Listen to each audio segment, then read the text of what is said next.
Hey guys, it's Phantom Coasters, and welcome back to another video where today I will be ranking every coaster I've ridden in the state of Missouri.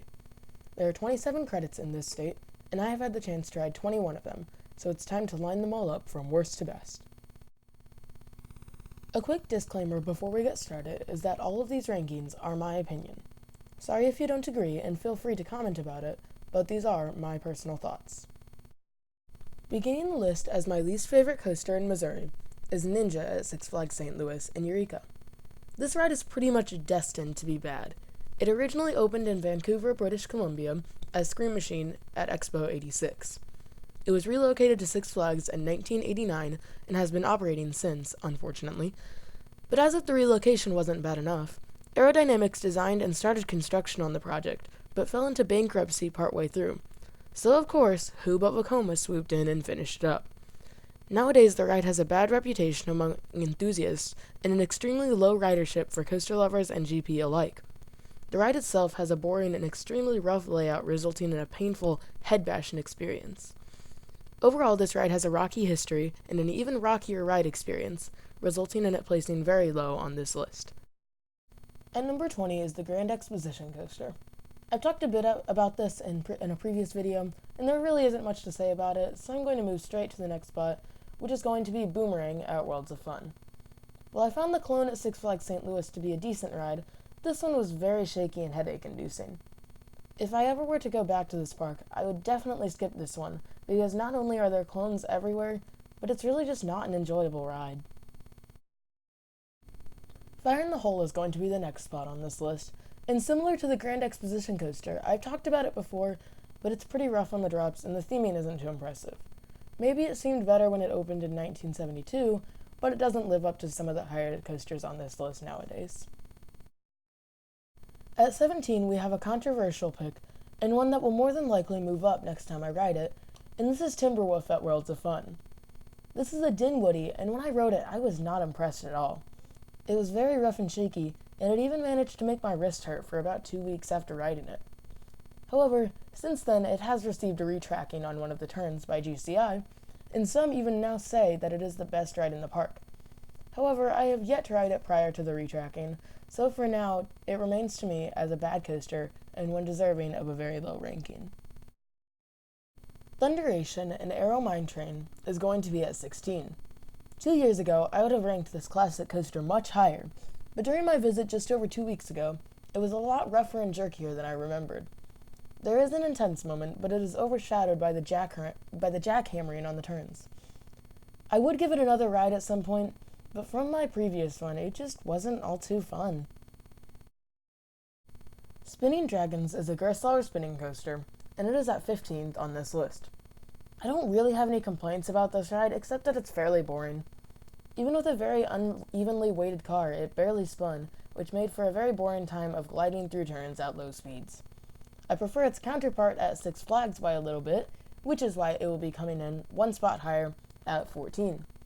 This is pretty much the same thing as Spinning Dragons, except it's a mirror image, and I find it to spin quite a bit more, and overall provide a much more enjoyable experience to Spinning Dragons. Another coaster from Six Flags is going to be at the number 13 spot with the River King Mine Train. This isn't really anything special, but it gives a nice feeling of flying through the woods while level with the ground most of the time, and it even includes a surprisingly fun drop at the end. While not special, it is still pretty fun, and I try to get on it every time I'm at Six Flags St. Louis. I'm warning you now, the next two picks are by far the most controversial on this list. Please don't hate me, but this really is what I think. The Boss at Six Flags St. Louis is my personal number 12 in Missouri. Some consider this to be the best ride in the park, but all of my rides have been very rough and not at all enjoyable. Even with room, there is barely any airtime, and it would have good laterals if the turns weren't so rough. I always find myself screaming, "Ow!" when I ride this pretty awful CCI Woody. The only reason it's placing this high is because I do like the layout, the location is nice, and the views at the top of the lift hill are amazing, but other than that, I really only ride this if someone else I'm with wants to. Warning, you might want to unsubscribe after I reveal this next spot, but hear me out. I have placed Boomerang at 11.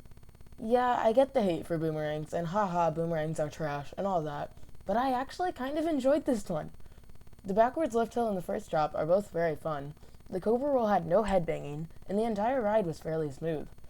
My only complaint is the jolt when you hit the chain to climb up before going backwards, but that's really an extremely minor nitpick. There's even some intensity and hang time on this ride. I always hurt after getting off of boss, but with boomerang I find myself saying, hey, that wasn't so bad. I fully expected to get off hating this, but the matter of fact is that I like this coaster more than I like boss, and that's just my opinion. Of course, it doesn't quite make the top 10 simply because it is just a boomerang, and it's not too special at all, but I really don't think this is a bad ride. Unlike Boomerang, Wildfire, a B&M sit-down at Silver Dollar City, is going to be in the top 10, however. While not too intense or special, I enjoyed this ride. It has great airtime on the drop, and the 5 inversions are smooth and fun. There's even a pretty whippy turn in the middle of the ride. Overall, while not the most unique coaster ever built, the location and the just plain fun ride experience allow this coaster to rank in my top 10 in Missouri. A solid B&M invert called Patriot is going to slide into the number 9 spot.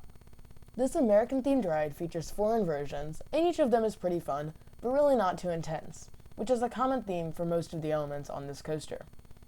Besides the inversions, it has some turns, none of which are very intense either.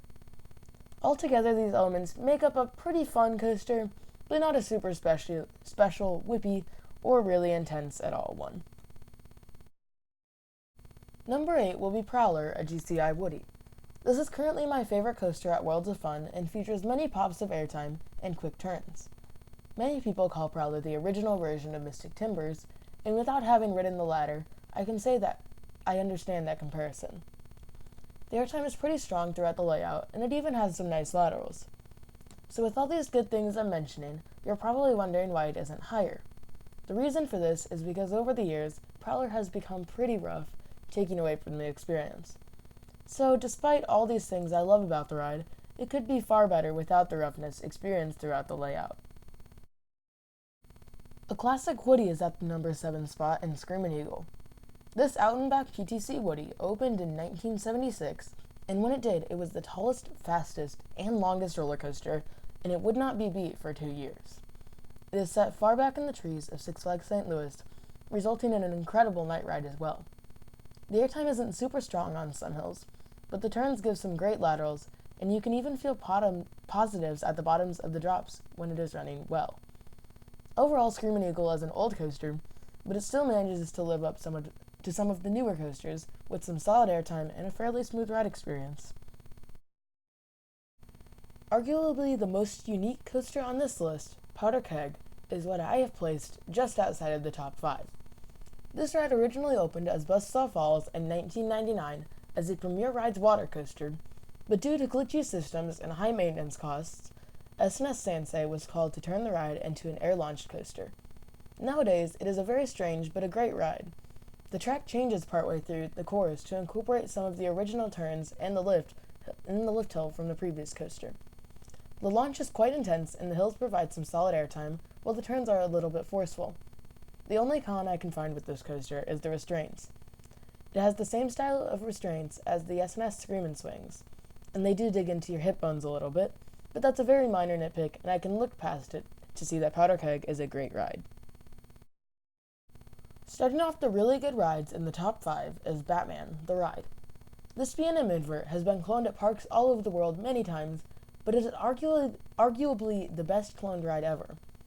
For the sake of this video, though, I will only be talking exclusively of the version at Six Flags St. Louis. This is the most intense roller coaster I have ridden in my opinion, and it is the only one to date that I have blacked out on. Both leaps have some great force, the zero-G roll is very whippy, and the turns and corkscrews toward the end of the ride have great whip and force. All of these elements on one ride make for a very, very memorable and super fun ride experience that pretty much anyone is guaranteed to gray out on. Number 4 is Mr. Freeze Reverse Blast. This is a very intense Premier Rides launch coaster, and it actually differs from most launch coasters because of one defining feature, the backwards launch. The launch isn't too intense, but it is very fun. The inverted top hat has upside-down positives, which is a weird feeling, and it is a consistent gray out through the top hat and overbank turn. After going through these two intense elements backwards, you rise up a 200 plus foot tall vertical spike and see the ground below before plunging towards it and doing the ride again, but forwards. It isn't the smoothest coaster out there, and it is noticeably quite shaky, but the super intense and thrilling ride experience makes up for it in my opinion. An airtime and lateral packed ride starts off the top 3 in American Thunder. Similar to Prowler, this is a GCI wooden coaster. This one is actually notably shorter both in height and length, and is also slower than Prowler. However, American Thunder has a better layout in my opinion. It is much smoother, and it is very easy to get room on. Rather than predictable turns and airtime hills like Prowler, American Thunder is constantly diving in, under, and around itself, resulting in many great head choppers and moments of interaction with the ride itself. Every turn gives good laterals, and most even have a pop of airtime, either going into them or out of them. The ride's finale consists of 4 back-to-back ejector airtime hills before a lateral-filled turn into the brake run. So despite how it looks from the stats, this coaster proves that you can't judge a book by its cover, or rather a coaster by its statistics. The final 2 coasters on this list are very close, and they are both at Silver Dollar City. They are also my personal number 2 and number 1 favorite coasters overall. You probably already know which coasters they are, but here is how they rank for me. Number 2, Time Traveler. This is the first and only Muck Rides Extreme Spinning Coaster as of the time of recording, and I wouldn't be surprised to see more of these pop up. Time Traveler is an incredible and unique roller coaster with beautiful theming. The coaster gets going real quick with a vertical drop directly out of the station, which will fling you out of your seat if you are sitting in the back car. It has 3 inversions, 2 of which provide good hang time, and the third with solid whip. It also has 2 moments of airtime apart from the drop, with a quick transition and hill before the second launch. Speaking of launches, Time Traveler has 2, but neither of them is too forceful. One section that is forceful, however, is the turn after the first overbank and before the loop. It isn't quite a great moment, but it still has solid force. Overall, this is probably the most fun coaster I have ridden, and it does everything just about perfectly, which brings me to its only con, which is how much it does. This ride is a bit short, but I really don't care because of how amazing every single element is.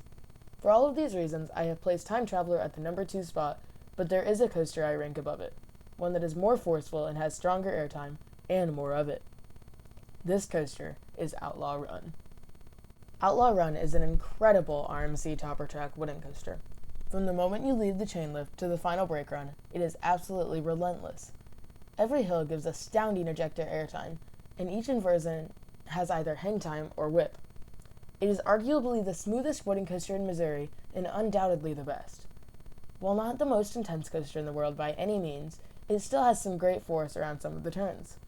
Despite its very short length, I absolutely love this ride.